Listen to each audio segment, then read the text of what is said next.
Vous le savez, l'ANCAR, depuis des années, ils interviennent dans la vallée d'Agnamoun. Bon, il y a le GIE, un GIE très dynamique qui est là, c'est-à-dire Djagobel Agnano. Ils nous ont sollicité dans le cadre du remembrement. Comme vous le savez, ce sont les pionniers au niveau de la région de Ziguinchor. Donc, à la première année, on a démarré. Et maintenant, on est sur 50 hectares. Et on ne compte pas s'arrêter là parce qu'il reste aussi 20 hectares qu'on doit remembrer. Et là, je pense que le projet pour la valorisation des eaux de surface et pour le développement des chaînes de valeur, c'est-à-dire Proval CV, compte les accompagner dans ce processus, c'est-à-dire le remembrement des 20 hectares restants. Donc, on sera à 70 hectares. Comme vous le savez, l'ANCAR, c'est une agence nationale. Nous, on est pérenne. Nous, on est là dans le cadre de renforcement des capacités des producteurs, c'est-à-dire des bonnes pratiques agricoles. Comme en général, on essaie de comparer avec nos CEP, champs écoles producteurs, on essaie de comparer deux types de modes de culture, c'est-à-dire la bonne pratique agricole et la pratique paysanne. Là, on met en place ces deux modes-là. Après, on va laisser aux producteurs de faire leur libre choix. C'est-à-dire que ce n'est plus un accompagnement forcé. Je viens, je te dis, laisse ce que tu fais ceci. Mais là, toi, tu vas mettre ta culture, nous on va mettre, après on va suivre. Dès que tu sauras que l'autre, il y a plus de rendement, parce que l'objectif, c'est le producteur, son objectif, c'est d'avoir plus de rendement.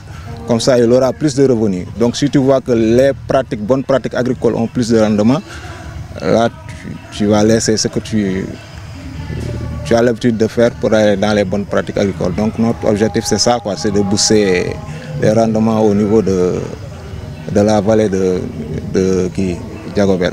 Je le félicite parce que c'est une très belle initiative. L'année dernière, ils l'ont fait. C'est-à-dire tous les jeunes ressortissants du village de Djagobel, ils étaient là. Même ceux qui n'ont jamais été dans une rizière, on les a montré comment repiquer, comment travailler la terre. Donc c'est une formation, c'est-à-dire qu'on essaie juste de leur faire revenir, de leur faire comprendre que l'agriculture, on peut vivre de l'agriculture. C'est juste ça. Donc ils sont venus, ils ont compris. Et cette année, ils se sont encore mobilisés. Comme il l'a dit, aujourd'hui, on est plus de 120. Plus de 120 personnes au niveau de la rizière. Donc il y a d'autres qui étaient dans le repiquage, d'autres dans le labour. Donc l'organisation, c'est très bien faite. Et on continue, on va continuer. Chaque jour, on va essayer d'augmenter les superficies emblavées. Pour le moment, aujourd'hui, comme c'est le premier jour, on a fait 1 hectare, mais on compte augmenter jusqu'à arriver peut-être pour les parcelles communautaires, sur 12 parcelles de 2000 mètres carrés. Ou 30 parcelles, Inch'Allah. 12 à 30 parcelles, n'est-ce pas? Oui, Inch'Allah.